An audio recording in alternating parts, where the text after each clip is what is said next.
মা লক্ষ্মী, বসো মা লক্ষ্মী, থাকো মা লক্ষ্মী ঘরে ঘরে। এসো মা লক্ষ্মী, বসো মা লক্ষ্মী, থাকো মা লক্ষ্মী ঘরে ঘরে।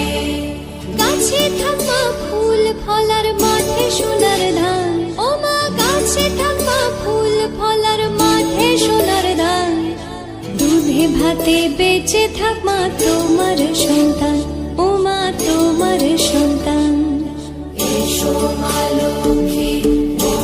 1 hour later. হয়ে গেছে আমার পুজো দিয়ে এসে রান্না করলাম ভাত, উচ্ছে ভাজা, লাল শাক ভাজা, আর এটা সায়নের ভাত, ওর বাবা খাচ্ছে। আর যে সায়নেরটা বেড়ে দিয়েছি। আর এখানে করেছি মাছের ঝোল, রুই মাছের ঝোল, আলু আর বেগুন দিয়ে। আর করেছি আমের চাটনি। এই দেখো আমের চাটনি, একটু গরমে চাটনি হলে খাওয়াটা বেশ জমে যায়। তো শুভ সকাল সবাইকে, কেমন আছো সবাই? আশা করি সবাই ভালো আছো, আমিও ভালো আছি। এখন বাজে 9:30। আর এইদিকে এই যে সায়ন রেডি হয়ে গেছে, স্কুলে যাবে। সায়নের আজকে এক্সাম, ও বেরিয়ে পড়বে আর আমিও সাথে সাথে বেরিয়ে পড়বো। আমিও কিন্তু রেডি হয়ে গেছি, ও বেরোলেই আমিও বেরিয়ে যাব, কারণ আমারও আজকে ট্রেনিং রয়েছে। আর আজকের ট্রেনিংটা জানো তো অনেকটা দূরে যেতে হবে আমাকে, সেই বাবুরহাট বিডিও অফিসে। তো অনেক দূরে, আমাদের এখান থেকে অনেকটাই দূর। তো ফার্স্টে যাব আলিপুর, আলিপুর থেকে আবার বাস ধরে তারপর যাব বাবুরহাটে। তো চলো, এই সায়নের সাথে বসে বসে বলছিলাম কি পরীক্ষা, কীরকম তৈরি করেছিস কি না, এইসব কিছু ধরছিলাম এক দুটো। ওর বাবাও ধরছিল, আমিও ধরছিলাম। আর এগুলোই বসে বসে ও আনসার দিচ্ছিলো, বাবারটাও আর আমারটারও। তো এই হচ্ছে।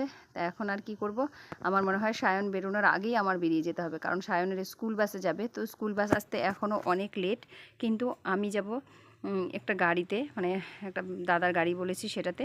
তো আমি এখন বেরিয়ে পড়বো। ওই দাদাকে আমি বলে নিয়ে যাচ্ছি সেরকমটা কিন্তু না, আমাদের এখানেই একটা দাদা ওই গাড়িটাকে রিজার্ভ করেছে। তা আমি ভাবলাম আমিও চলে যাই, কারণ বাসে গেলে এতটা সময় লাগবে, তার জন্য গাড়ি করেই চলে যাব। আর এই যে ওর বাবা খাটে শুয়ে আছে, ঠাকমা বসে আছে, ঠাকমা সব গল্প করছে, সবাই গল্প করছে। কিন্তু ওর বাবা যেহেতু খালি গায়ে রয়েছে, অনেকবার বললাম গেঞ্জি পরতে, পরবে না, তার জন্য আমি তোমাদেরকে দেখাতে পারলাম না। আর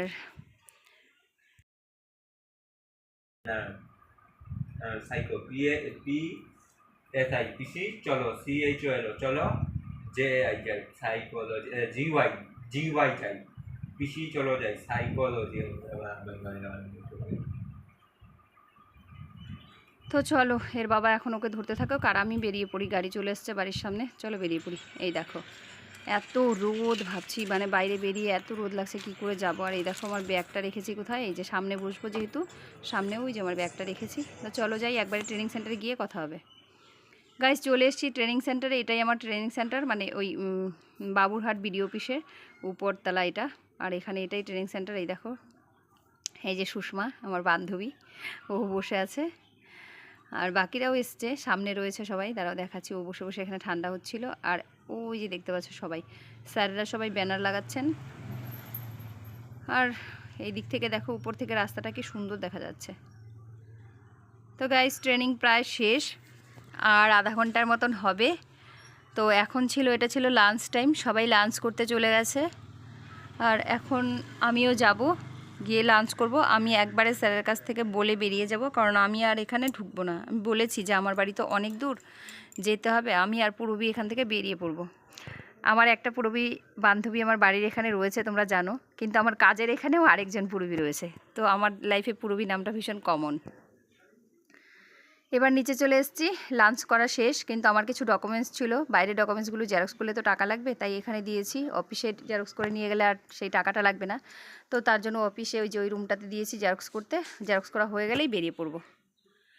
অনেকটা সময় আগেই বাড়ি চলে এসেছি। আর সায়ন কি করছে দেখো, বলছে মা রোদ্রের থেকে এসছো, প্রচুর ট্যান পড়ে গেছে। আর আমি জানো কি, মানে খুব কুড়ে, খুবই ভীষণ কুড়ে। আসলে কুড়ে বলবো এটাকে নাকি মানে হয়ে যায় কুড়ে, বুঝতে পারি না।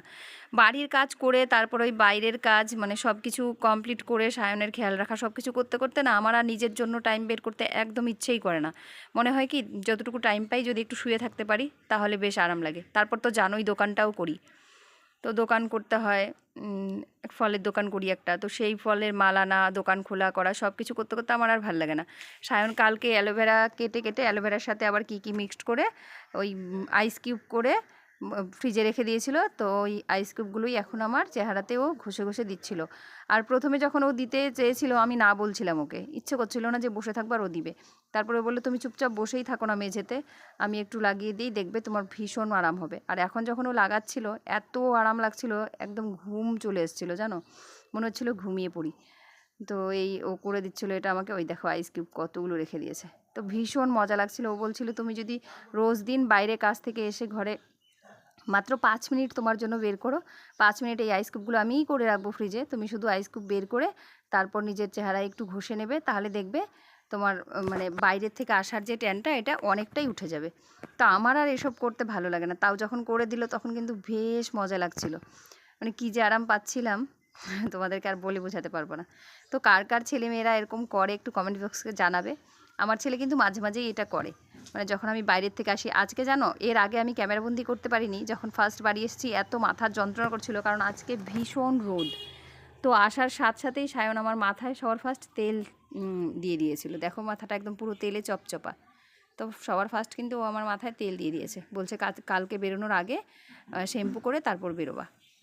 তো কি করব, এখন শুয়ে পড়বো। একটুখানি পড়েছিল সাইডে, সেটা আমি আবার উঠিয়ে লাগাচ্ছিলাম, বেশ মজা লাগছিল মুখটা। তো চলো আজকের ভিডিওটা এখানেই শেষ করলাম, এখন আমি শুয়ে পড়বো। দেখা হবে কালকে একটা নতুন ভিডিওর সাথে। কিন্তু আজকের ব্লগটা অনেকটাই ছোট হয়ে গেছে, কি করব বলো, কাজের চাপে ক্যামেরা অন করতে পারিনি। বাড়িতে কাজ করার সময় ক্যামেরা অন করবো, দেরি হয়ে যায় বেরোতে। তো চলো কালকেরটা আশা করবো একটু বড়